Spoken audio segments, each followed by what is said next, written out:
अगर आप इन दो दिवालियों में, जो आने वाली अगले साल की भी दिवाली है या अपने कोई भी फेस्टिवल में, अगर आप अपनी पढ़ाई को प्रेफरेंस रखेंगे तो इसके बाद वाली सारी दिवालियां या सारे फेस्टिवल आपके कंपैरेटिवली बेटर जाएंगे। तो बेटा दिवाली आ रही है, आप सभी लोगों को पता ही है, और सुहाना सा मौसम है। दिवाली के जस्ट बाद वो ये वाली फीलिंग नहीं रहती है, दिवाली तक रहती है। दिवाली के अगले दिन सुबह थोड़ा थोड़ा सा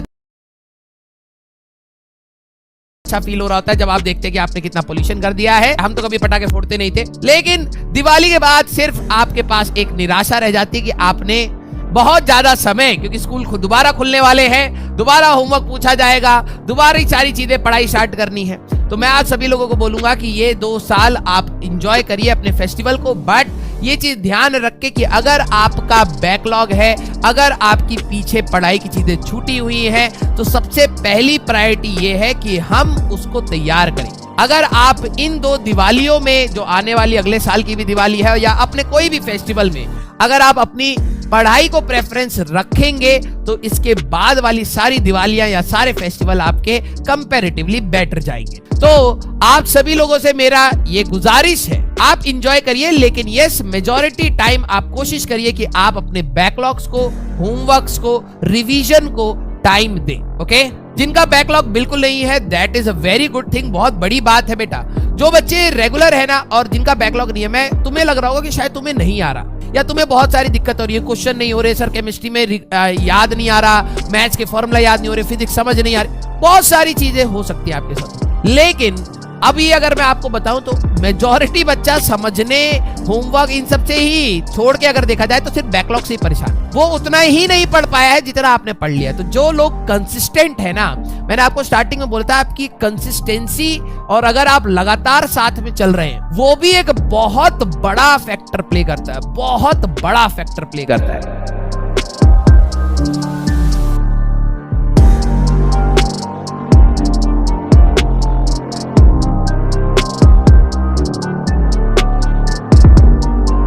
पेरेंट्स का सपोर्ट नहीं होता है, फैमिली का सपोर्ट नहीं होता है, और उसके साथ उन्होंने एक और टारगेट दिया होता है कि भाई ये पेपर क्लियर करें।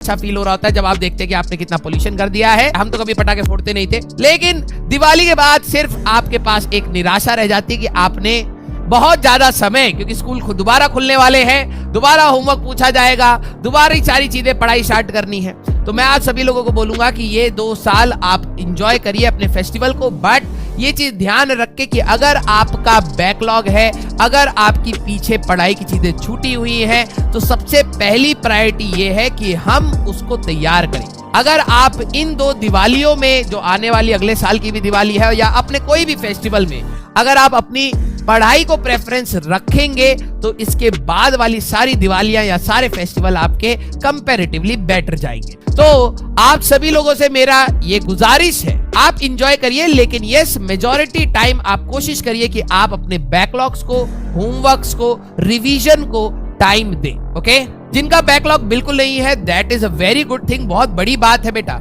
जो बच्चे रेगुलर है ना और जिनका बैकलॉग नहीं है, मैं तुम्हें लग रहा होगा कि शायद तुम्हें नहीं आ रहा या तुम्हें बहुत सारी दिक्कत हो रही है, क्वेश्चन नहीं हो रहे, सर केमिस्ट्री में याद नहीं आ रहा, मैथ्स के फॉर्मूला याद नहीं हो रहे, फिजिक्स समझ नहीं आ रही, बहुत सारी चीजें हो सकती है आपके साथ। लेकिन अभी अगर मैं आपको बताऊं तो मेजॉरिटी बच्चा समझने,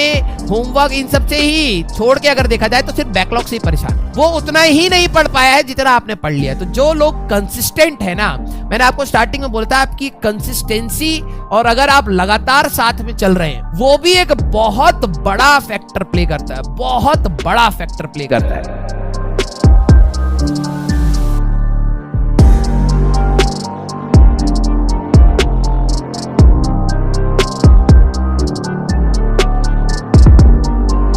पेरेंट्स का सपोर्ट नहीं होता है, फैमिली का सपोर्ट नहीं होता है, और उसके साथ उन्होंने एक और टारगेट दिया होता है कि भाई ये पेपर क्लियर करें।